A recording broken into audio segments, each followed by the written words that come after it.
Oh, hey fam. You hear the word when they talk about a dog returning to his vomit? Why do we keep running back to things and people and situations that have broken us or that break us? And what happens is a lot of times, and I've done it too, you know what I mean? Let me tell you what I've learned is that it's because our minds have not been renewed. It's because we have not changed our minds. So God done delivered you from this abusive situation. And before you know it, you find yourself right back in this person's arms. You find yourself right back in that person's bed or right back in their clutches or whatever after you done prayed for God to deliver you. Well, when God brought you out, what did you do to change your mind?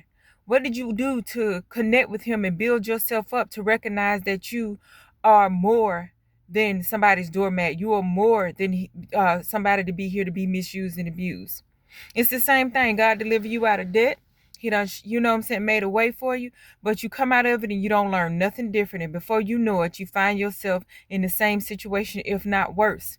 It is because we don't renew our minds. And when we don't renew our minds, we find ourselves back in situations that we have prayed for God to deliver us from, and we run right back to what broke us. When God sets you free, we got to stop making excuses. When we've prayed for God to deliver us, and when God sets us free from things, we have to start putting in something different. Okay, we got to get rid of and unlearn that old stuff that has kept us bound. We got to get rid of and start recognizing that this soul tie has got to be broken with this person. You know what I mean? Be it sexual or not.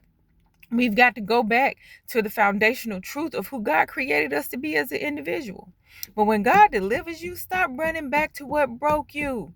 Okay, you are created for more. Learn the lessons. We're not growing when we keep running back to what's familiar. And that's what a lot of us do, because guess what? We know that dysfunction.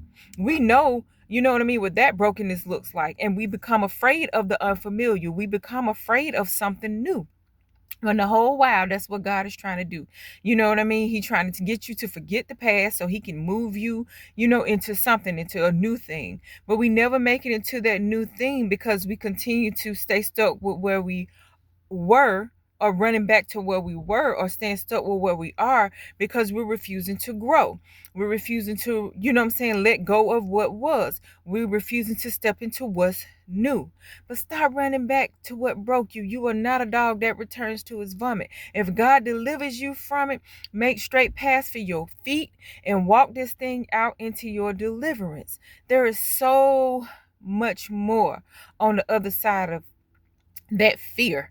You know what I mean? Of what if? What if ain't nobody gonna love me? What if I can't make it on my own? What if, I fail? You know what I'm saying? What if this person now they get better and they move on and treat somebody else, better? What am I walking away from? Instead of worrying about what you walking away from, you know that.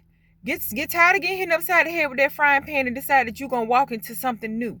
Get tired of being, bound to where you can't make certain moves because you haven't changed certain habits. Renew your mind. The word tells us to renew our mind. That's where change comes in. Okay? But it don't just happen. But stop running back to what broke you. God has more stuff for you. I love y'all.